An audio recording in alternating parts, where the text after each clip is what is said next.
نور صبر نه لرم، نشم خصوصا خلک دې مباسه څه وخت مې راغونډه باسه دا خلک څه وایي؟ خلک دې هڅه وایي تر کله نو؟ چوپتیا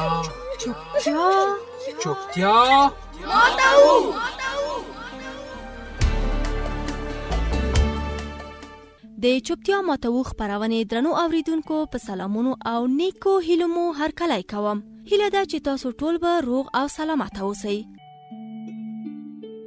ګرانو اوریدونکو، تاسو پوهیږئ چې بچه‌بازي یو شومه او بده پدیده د قانون خلاف او د اسلام سپیڅلي دین له نظره یو حرام او ناروا عمل دی. چوپتیا ماتو خبرونه په دې موخه آماده او خبريږي ترڅو ټولو هیوادوالو ته د بچه‌بازي ضد اړین معلومات ورکړي او خلک دې ته وهڅوي چې پر ضد مبارزه وکړي ترڅو دا تشویق رامنځته شي چې دغه بد عمل په وړاندې غږ اوچت کړي. د دې خبرونه داسې موضوعاتو ته ځانګړي شوي دي چې پلرونه او میندې خپل اولادونه د بچه‌بازۍ له سیوري خوندي او په غوره توګه د هغوی روزنې ته پاملرنه وکړي. په ډرامو سربیره د دینی عالمانو، قانونپوهانو، ټولنپوهانو، ښوونیزو او روزنیزو کارپوهانو نه به هم په خبرونه کې اورو چې څنګه کولی شو خپل ماشومان نوي ځوانان د بچه‌بازۍ له دغه بد عمل لري او خوندي وساتو.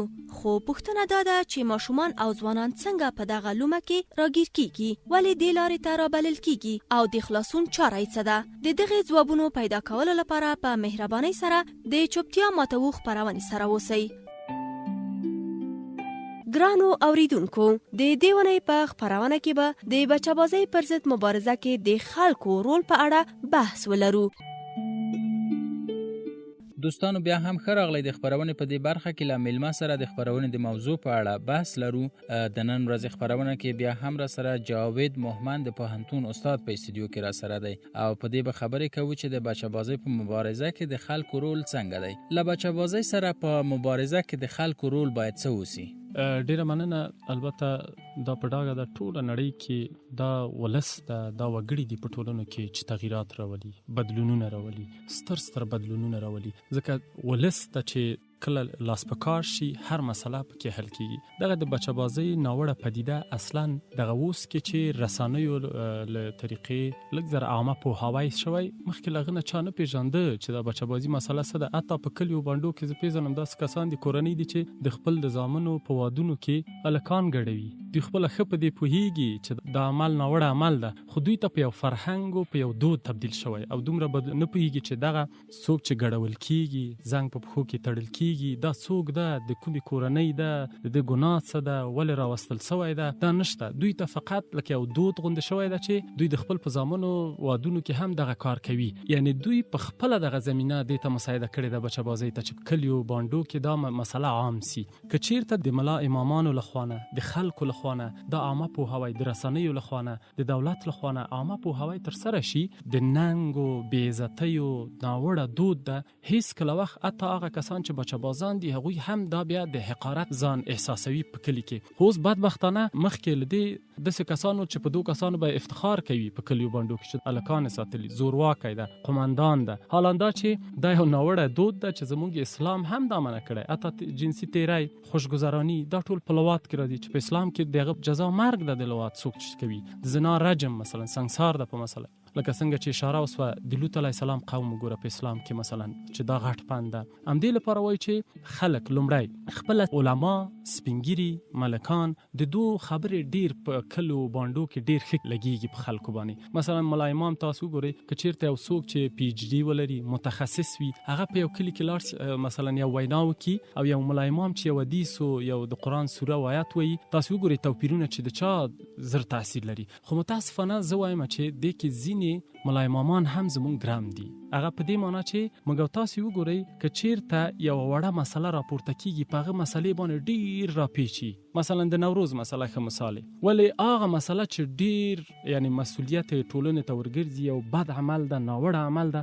ما یو ورځ مثلا په کلی کې ونه لید چې ملا امام جیکسي راپورته شي وایي چې دغه عمل مه تر سره کوي او ښه ګوري چې شپو کې وادونه تر سره کیږي، په وادو کې دا ناوړي دود موجود ده، الکان ګډول کیږي، الکان ساتل کیږي. د دې دې لپاره چې محافظه کاری کوي یا خطر دا ورته ګواښ دا ورته غږ نسی پورته کوي، ښه په دې پوهیږي چې دا مثلا خلاف د اسلام ده، خلاف د عنعناتو ده، خلاف د دود و فرهنګ ده، خو د دې لپاره چې هغه زورواکی ده، هغه قومندان ده، قوانین سم نه تطبیقیږي، هغه لپاره غږ نه پورته کوي. زه وایم چې په دې مسله کې په کلیو کې سپینګیري ملکان، علما او په ټوله کې رسنۍ عامه پوهاوی دې ته وشي چې تر څو خلک دا درک کړي چې دا بد عمل ده، بد دود ده، چې موږ شو کولای ترې په ټولنو کې مخنیوی وکړو او بالاخره حد اقل په تدریجي توګه باندې د مخنیوی وشي او له منځه لاړ شي له ټولنو. محمد صاحب په دې اړه کې چیرته وایي آیا خلک کولی شي له بچه‌بازۍ نه مخنیوی وکړي او که کولی شي په کوم ډول؟ پرته له شکه چې لکه څنګه چې موږ ویلې خلک کولی شي چې د دې مخنیوی وکړي. اول خو دا زموږ په دین کې په اسلام کې هم راغلی چې باید یو ناوړه یا بد دود هم چې ولیده، بده کړنه هم چې ولیدله، تاسو باید دای تاسو وجداني دینی مسؤلیت ده چې باید مخنیوی وکړي د خلکو مسلمانانو ته امر کړی. بل دا چې امنیتي بنسټونو ته کله چې دغه عمل د بچه‌بازۍ لیدل کیږي، دا د هر فرد د هر وګړي مسؤلیت ده چې باید امنیتي بنسټونو ته خبر ورکړي، ترڅو امنیتي بنسټونه ژر تر ژره هغه ته رسیدګي وکړي چې بیا د عمل تکرار نشي. دویمه مسله کې ملکان او سپینګیري، یعنی په دې معنی کله چې یو وګړی ګوري یو بد عمل د بچه‌بازۍ ګوري، ژر تر ژره د مثلا سپینګیرو ته خبر ورکړي، ژر تر ژره د مثلا ملکانو ته خبر ورکړي، ژر تر ژره هغه وکیلان چې هلته شته موظفه دي مسؤلیت ده دوی ته د خبر ورکړي مخنیوی وکړي. بل دا چې د قرباني شوي کس کورنۍ ته خبر ورکړي، مثلا ښه ګوري دغه وګړی چې دغه کس چې ګډول کیږي، دغه کس چې ظلم پې روان ده، دغه کس چې مثلا زورول کیږي، نور کسان ښه ګوري چې پیژنیم چې دا دغه کورنۍ ده، باید ژر تر ژره د مسؤلیت ده وجداني دینی او هغه د اسلام هم اجابوي چې د کورنۍ ته خبر ورکړي، ترڅو کورنۍ رسیدګي وکړي، امنیتي بنسټونو ته خبر ورکړي او امنیتي بنسټونه ورته ورسیږي چې دغه قرباني شوی کس چې دا ژر تر ژره ترې خلاص. که چیرته دا کار ونه کړي، یعنی موږ نشو کولای چې یوازې حکومت په دې کې ګرم وبنو، خلکو رول ډیر ومده ده چې له دولتونو سره مرسته وکړي ترڅو دغه نوی قانون چې د بچه‌بازانو پر وړاندې چې مبارزه ده تصویب شوی ده، اوس دا سمه ده چې قانون تصویب شو، ولې د خلکو رول چې قانون څنګه باید دوی پلي کړي، قانون په چا وکړي، عامه پوهاوی څنګه وکړي، دا دویمه برخه ده چې ډیر مهمه دي. او په دریمه برخه کې رسنۍ چې ما ویلې عامه پوهاوی باید تر سره کړي، داسې خپرونې تر سره کړي چې د همدغه ناوړه دود د بچه‌بازۍ په هکله عامه پوهاوی وشي، مجازات مثلا چې کوم مجازات ورته ټاکل شوي د متخصصینو لخوا نه ورته وویل شي، ترڅو موږ عامه پوهاوی پر بنسټ باندې وشو کولای چې دغه ناوړه دود له خپل ټولنې نه ورک کړو. کله که یو کس یو بچه‌باز پیژني او یا د هغه کس د بچه‌بازۍ د کړنو خبرېږي یا یې ویني، څنګه کولی شي چې د هغه مخنیوی وکړي او یا کومو ادارو ته کولی شي چې د هغه راپور ورکړي؟ لکه څنګه چې ما مخکې په خبرو کې ویلې چې پرته له شکه هغه کس چې مثلا دغه ناوړه د بچه‌بازۍ دود ګوري او یا ګوري چې مثلا دغه زورواکی یا دغه بچه‌باز چې هر څوک ده، هلکان ساتلي، هلکان ګډوي، زمینه ورته مساعده کړي، په کور کې راولي، په نورو مسایلو کې ګوري، دا د دې لپاره چې دا په خپله هم ګواښ سره مخ نشي، باید په ډیر ځیرکانه توګه امنیتي بنسټونو ته خبر ورکړي. که امنیتي بنسټونو ته خبر نه ورکړي، د خپل د کلي سپینګیرو ته لکه څنګه چې ما ویل دوی ته د خبر ورکړي چې دوی وشي کولای، ځکه دوی دی وایي چې د موږ هویت زموږ پیژنګلوي مفاشوي، دغه خبره تر سره شوې ده، تاسو کولای شئ چې راسئ د دوی مثلا وګورئ. همدغه بنسټونه امنیتي بنسټونه سپینګیري مشران، ملا امامان، علما، دا کولای شي چې دا د مخنیوی هم وکړي او په راتلونکي کې دغه ورته عمل بیا هم تکرار نشي په نورو کورنۍ باندې. ځکه د بچه‌بازۍ عمل تاسو وګورئ په 80-90% خلک چې د دې په لومه کې راګیر شوي دي، دغه کسان دوی له مجبوریتونو سوي، مثلا د بېسوادۍ عامل ده، یو عامل یو اړخ ده، بل د فقر عامل ده چې په فقر ده، بل مجبوریتونه دي چې کورنۍ مجبوره کړي ده، په زور مجبوره کړي چې دا کار وکړي، بل دا ده چې ځینې ملګرو لخوا نه له ښوونځیو نه مثلا بېلارې شوي دي. دغه څو مسایل په ټولنه کې دي چې بالاخره دغه ماشومان دې ته اړ کړي چې د بچه‌بازانو د قاچاقبرانو په لومه کې راګیر شي او بالاخره له ټولنې نه منفوره شي. او دا هم د رسنیو، هم د دولت دنده ده، هم د ټولنې دنده ده چې موږ وشو کولای هغه کسان چې په دې ناوړې پدیدې کې راګیر شوي، چې هغه ظالم او مظلوم ده، مجرم ده، هغه کسان هغه ته په عامه پوهاوی وشي. دغه کسان چې راګیر شوي دي دوی ته باید داسې یو برنامه رامنځته شي چې دوی وشي کولای په راتلونکي کې په ټولنه کې ځان د حقارت، د بېعزتۍ احساس ونکړي په ټولنه کې، او داسې فکر وکړي چې په ما ظلم شوی و، ظالم د خپل جزا ته ورسېد. ډېره مننه د پوهنتون استاد جاوید محمد صاحب چې راغلی خپرونې ته او زموږ سره په بحث کې ګډون. ډیره مننه اکبر صاحب له تاسو نه تشکر.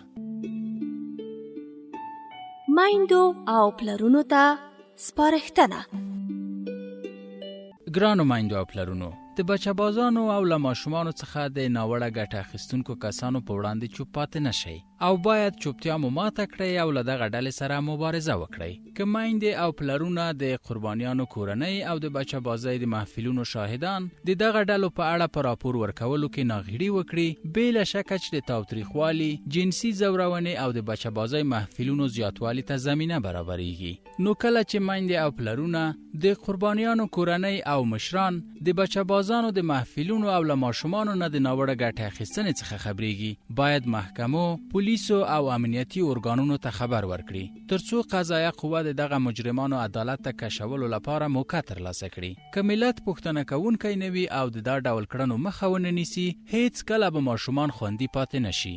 د بچه‌بازانو په وړاندې چوپتیا بله لوی جرم دی. د چوپتیا ماتو خپرونې مینوالو، لکه څنګه مو چې واوریدل، زموږ د دې اونۍ خپرونه د بچه‌بازۍ پر ضد مبارزه کې د خلکو رول په اړه وه. د دې اونۍ په خپرونه کې مو له ملتیا نړۍ مننه کوو. تر بلې خپرونې مو په لوی او بخښونکي خدای سپارو.